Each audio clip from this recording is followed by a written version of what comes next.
नमस्कार प्यारे साथियों, आज हम आपको बताएंगे कि मोनोसैकेराइड में एनोमेरिक कार्बन कैसे पहचानते हैं। सबसे पहले हम ग्लूकोज के एनोमेरिक कार्बन को समझते हैं और उसके बाद हम फ्रक्टोज के एनोमेरिक कार्बन को समझेंगे। हम ये जानते हैं कि ग्लूकोज का जो ओपन चेन स्ट्रक्चर होता है वो है C डबल बॉन्ड O और H। ग्लूकोज में एल्डिहाइड समूह होता है, एल्डिहाइड ग्रुप होता है। फर्स्ट कार्बन ग्लूकोज का ये हो गया, फिर इसी तरह second, third, fourth, fifth, sixth. इस समय मैं यहाँ पर ओपन चेन स्ट्रक्चर बता रहा हूं, यानी खुली श्रृंखला वाला। तो ये हो गया यहाँ पर CH2OH, लास्ट कार्बन CH2OH के रूप में होता है। अब इसके बाद हमें क्या करना है, इनका विन्यास लिखना है। एक बैलेंस इस साइड, एक इस साइड, एक इधर और एक इधर, इसी तरह इसमें और इसमें ये बैलेंसी हमने ऐसे रख दी। अब इन कार्बन्स में H और OH का विन्यास आपको रखना है, कॉन्फ़िगरेशन रखना है। तो कैसे कॉन्फ़िगरेशन रखेंगे, इसमें H इस साइड होता है और OH इधर होता है। इसी तरह इसमें H यहाँ होता है और OH यहाँ पर होता है। यहाँ पर OH होता है और यहाँ H होता है, यहाँ H होता है और यहाँ पर OH होता है। हम ग्लूकोज के ओपन स्ट्रक्चर को इसके पहले एक वीडियो में बना चुके हैं, जिसमें हमने एक ट्रिक भी दी है, हम दो हमारे दो, ऐसी एक ट्रिक बताई है। तो आप उस वीडियो को देख लीजिएगा, उसकी लिंक मैं डिस्क्रिप्शन बॉक्स में ऐड कर दूंगा। तो हमने यहाँ पर इसका विन्यास कैसे समझा है, H OH H OH और फिर OH H H OH। यह किसका स्ट्रक्चर है, यह ग्लूकोज का स्ट्रक्चर है। ठीक है। अब बेटा मैं इसको साइक्लिक स्ट्रक्चर में जब बदल लूंगा तब मैं इसमें एनोमेरिक कार्बन को बता पाऊंगा। तो साइक्लिक स्ट्रक्चर में देखिए कैसे बदलते हैं। तो जो ये फिफ्थ नंबर का कार्बन है, फिफ्थ नंबर के कार्बन का जो H है वो यहां से पहुंच जाता है एल्डिहाइडिक ग्रुप के पास, मतलब कार्बोनिल के पास पहुंच जाता है और ये बॉन्ड यहां से ब्रेक हो जाता है। तो यहां जैसे बॉन्ड ब्रेक होगा तो इसका स्ट्रक्चर देखिए ऐसे बनेगा H। जैसे यहां पर बॉन्ड ब्रेक होगा तो एक वैलेंसी कार्बन की फ्री हो जाएगी, उस वैलेंसी को मैंने ऊपर रख दिया और यहाँ एक वैलेंसी ऑक्सीजन की फ्री हो जाएगी। इस फ्री वैलेंसी में हाइड्रोजन जाके ऐड हो जाएगा, तो ये बन जाएगा आपका OH। फिर इसके बाद यहां पर आप रखेंगे C। इसी तरह बाकी कार्बन आपको ऐसे रख देना है, 1 2 3 4 5 और लास्ट का कार्बन आपका CH2OH में हो गया। ठीक। तो अब मैं इसका कॉन्फ़िगरेशन देखिए कैसे फिर से रखूंगा। आपको पता है कि यहां से जो H है और OH है, तो इसका हाइड्रोजन मैंने यहां पर ऐसे रख दिया और जो OH का H चला गया तो यहां बचा O। और यहां पर आप देख सकते हैं एक वैलेंसी कार्बन की फ्री है और एक वैलेंसी यहां पर जो O है इसकी फ्री है। तो हम क्या करते हैं, ऑक्सीजन को सेंटर में रख देते हैं, इस ऑक्सीजन से इस कार्बन को भी अटैच कर दे और इसकी एक वैलेंसी आपकी इससे अटैच्ड है। तो ये यहां पर बन जाता है एक प्रकार का ग्लूकोसाइड। तो इसमें कॉन्फ़िगरेशन क्या क्या रह गया, ये हो गया H, ये जो OH है ये सरेंडर हो चुका है। अब इसके बाद आता आपका फिर से H और OH जैसे पहले था, बाकी सब कुछ वैसे ही रख देना है। तो ये हमने रख दिया OH और ये हुआ H।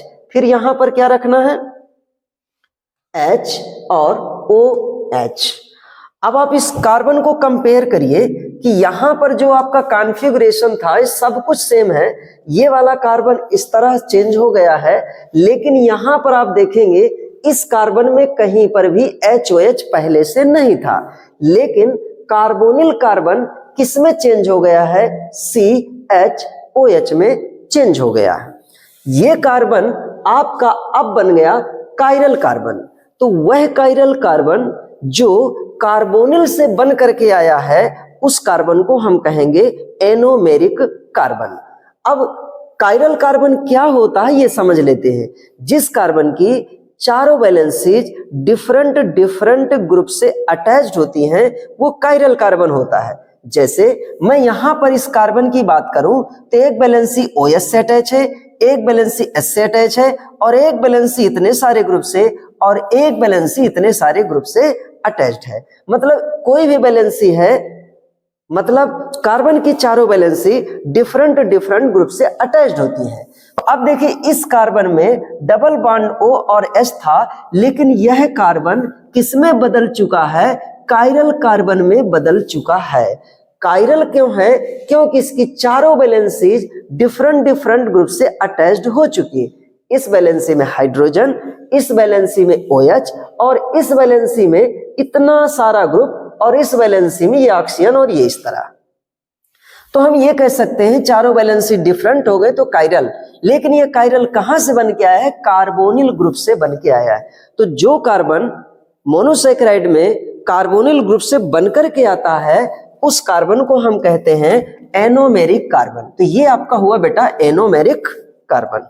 हम क्या करते हैं, इसी तरह का एक स्ट्रक्चर और बना लेते हैं।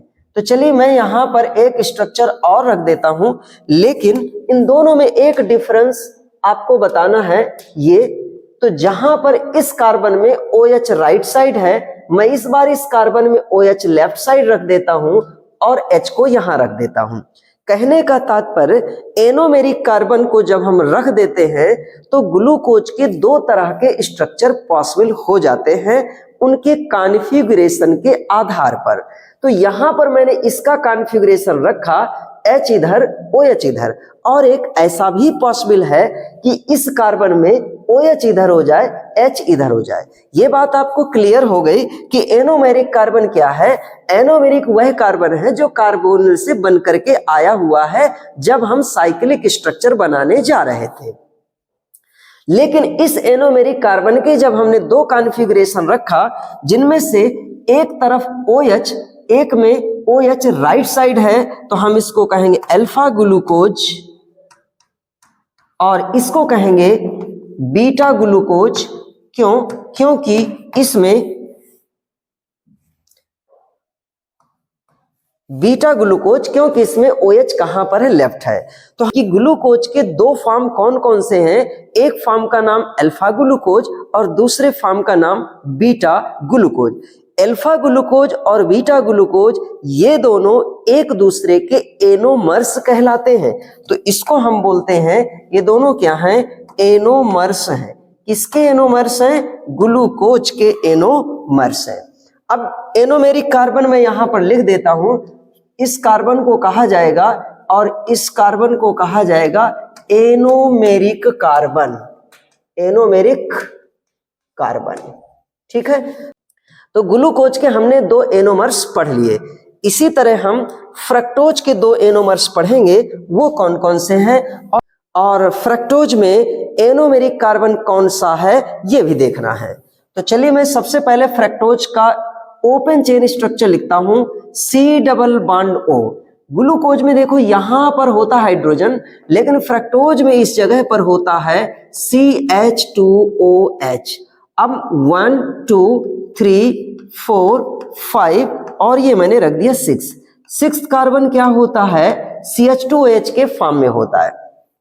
फिर यहां पर हमें कॉन्फ़िगरेशन रखना है, जैसे कि ग्लूकोज का कॉन्फ़िगरेशन होता था H यहां OH यहां, ठीक इसी तरह H यहां OH यहां और OH इस साइड और H इस साइड होता है। बाकी यहां पर कॉन्फ़िगरेशन की आवश्यकता इसमें नहीं है।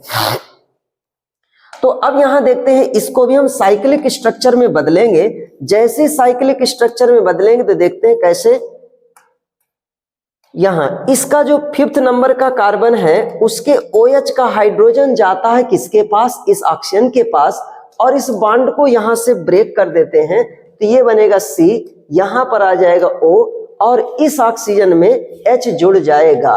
क्योंकि जैसे बॉन्ड ब्रेक किया तो 1 वैलेंसी ऑक्सीजन की फ्री हो चुकी, उस वैलेंसी में अटैच्ड हो जाएगा हाइड्रोजन और 1 वैलेंसी कार्बन की फ्री हो गई, ये रख दिया और इसके इस साइड रखा हुआ बेटा CH2OH।